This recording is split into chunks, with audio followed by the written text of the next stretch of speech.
Hello అండి, ఈ వీడియోలో diploma 5th semester C20 regulation వాళ్ళకి మైక్రో కంట్రోలర్ సబ్జెక్ట్ నుండి ఆప్ కోడ్ అంటే ఏంటి, ఆపరాండ్ అంటే ఏంటో చూద్దామండి.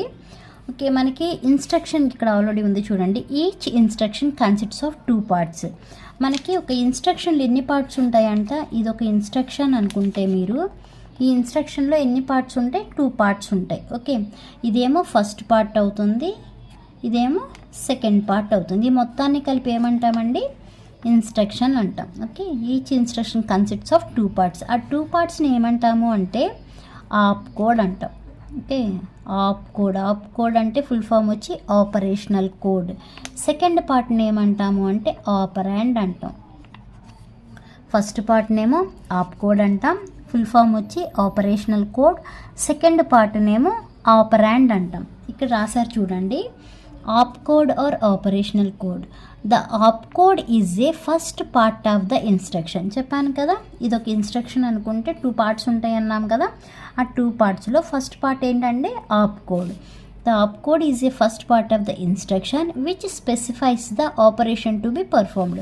ఈ ఆప్ కోడ్ అనేది ఏం స్పెసిఫై చేస్తుంది అంటే ఆ ఇన్స్ట్రక్షన్లో ఏ ఆపరేషన్ పర్ఫామ్ చేయాలి అంటే మూవ్ వీటికి ఎగ్జాంపుల్ ఏమొస్తుంది ఆప్ కోడ్కి, మూవ్, ఎక్స్చేంజ్, కాపీ.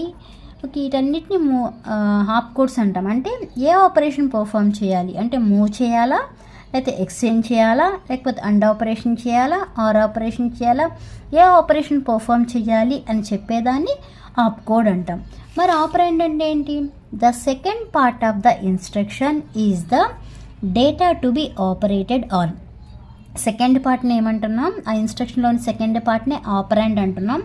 ఓకే, ఈ డేటా టు బి ఆపరేటెడ్ అని అంటే ఆ డేటా మీద ఆపరాండ్ అవుతుంది. అంటే ద ఆపరాండ్ అనేది ఏమవుతుందంట, డేటా అయినా అవ్వచ్చు లేదా అడ్రస్ ఆఫ్ డేటా.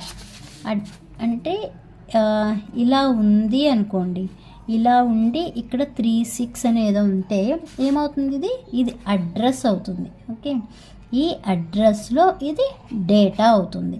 అంటే 2000 ఇది ఇలా ఉంది అంటే మెమరీ లొకేషన్ అని. ఈ మెమరీ లొకేషన్లో ఎంత అడ్రస్ ఉంది, 2000 అనే అడ్రస్ ఉంది. 2000 అనే అడ్రస్లో ఎంత డేటా ఉంది, 36 అనే 8-bit డేటా ఉంది.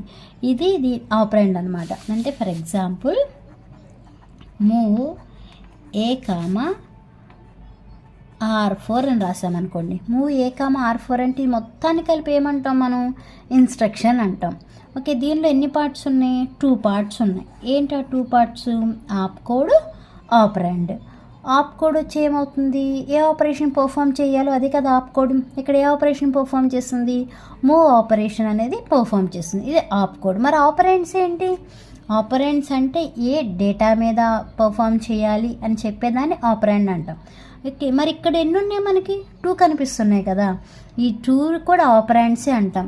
దీన్ని ఏమంటాము అంటే సోర్స్ ఆపరాండ్ అంటాం, దీన్నేమో డెస్టినేషన్ ఆపరాండ్ అంటాం. అంటే సోర్స్ నుంచి డెస్టినేషన్కి ట్రాన్స్ఫర్ అవుతుంది, మూవ్ అవుతుంది అని మీనింగ్. ఓకే, ఆపరాండ్లో సోర్స్ ఆపరాండ్, డెస్టినేషన్ ఆపరాండ్. అంటే ఈ R4 అనే రిజిస్టర్లో ఏదైతే డేటా ఉందో ఆ డేటా అనేది ఇక్కడ ఉన్న అక్యూములేటర్ రిజిస్టర్లోకి మూవ్ అవుతుంది అని మీనింగ్. ఇక్కడ కొన్ని ఎగ్జాంపుల్ కూడా ఇచ్చారు చూడండి. Move A,R4. ఓకే, అంటే R4లో డేటా అన్న కంటెంట్ అన్న ఒకటే అండి. అంటే ఇక్కడ R4లో ఏదైతే డేటా ఉందో లేదా R4లో ఏదైతే కంటెంట్ ఉందో ఆ కంటెంట్ అనేది ఎక్కడికి మూవ్ అవ్వాలి, అక్యూములేటర్ అనే రిజిస్టర్లోకి మూవ్ అవ్వాలి. The content of R4 register is moved to accumulator. Next instruction ఏముంది, యాడ్ అని ఉంది. ఇదేమవుతుంది ఆప్ కోడ్, అంటే ఎడిషన్ ఆపరేషన్ చేయమని మీనింగ్. ఇవేమవుతుంది operand, source operand, destination operand. ఇక్కడ ఏమని ఇచ్చారు, యాడ్ A,#67H అని ఇచ్చారు.